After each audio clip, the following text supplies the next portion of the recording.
శ్రీవారి దర్శనం కోసం బంగారు వాకిలిలోకి ప్రవేశించాక స్నపన మండపం దాటగానే వచ్చే నడవాను రాములవారి మేడ అంటారు.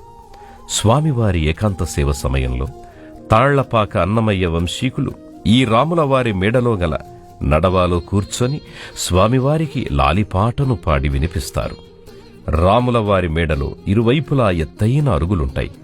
దక్షిణం వైపు అరుగు మీద శ్రీరామ పరివారమైన అంగద, హనుమంత, సుగ్రీవుల పంచలోహ ఉత్సవమూర్తులు, అలాగే ఉత్తరం వైపు అరుగు మీద విశ్వక్సేన, అనంత, గరుత్మంతుల ఉత్సవమూర్తులు ఉండేవి. సుగ్రీవుడు, అంగదుడు, ఆంజనేయస్వామి, తలపై నాగపడిగలతో అనంతుడు, శ్రీవారి సర్వసైన్యాధ్యక్షుడైన విశ్వక్సేనుడు, రెక్కలతో నిలచి ఉన్న గరుత్మంతుడు దర్శనమిస్తారు.